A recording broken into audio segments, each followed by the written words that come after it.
Here is Colonel Doug Macgregor, a former senior advisor to the Secretary of Defense. Thank you for joining us. Why do you think Putin is doing this? What is his end game?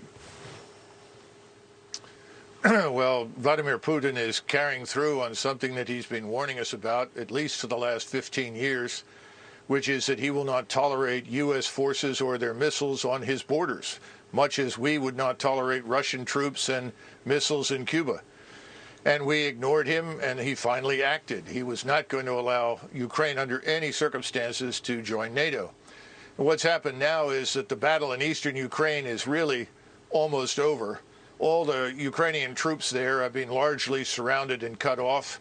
You have a concentration down in the southeast of 30 to 40,000 of them.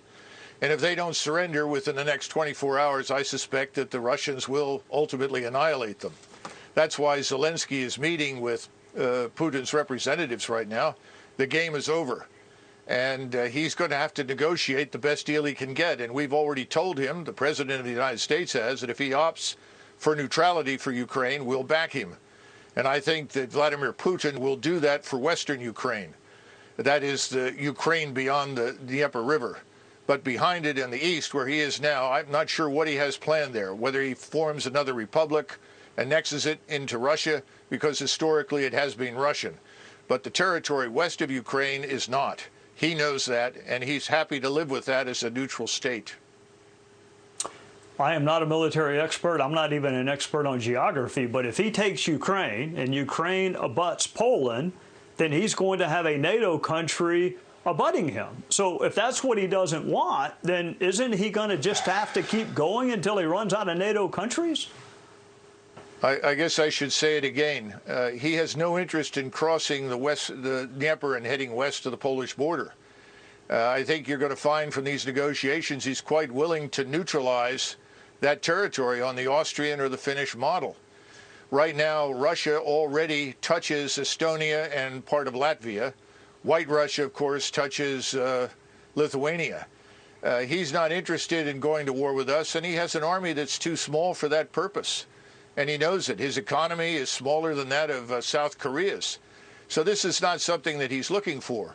We are imputing to him things that he does not want to do in our usual effort to demonize him and his country.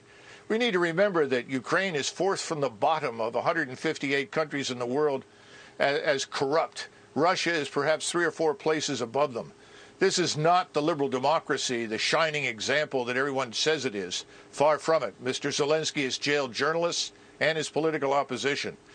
I think we need to stay out of it. The American people think we should stay out of it. The Europeans think we should stay out of it. And we should stop shipping weapons and encouraging Ukrainians to die in what is a hopeless endeavor. So when you say stay out of it, you mean no sanctions, no military aid, just let Russia take the portion of Ukraine they want to take? Yes, absolutely. I see no reason why we should fight with the Russians over something that they have been talking about for years. We simply chose to ignore it. And more important, the population there is indistinguishable from their own.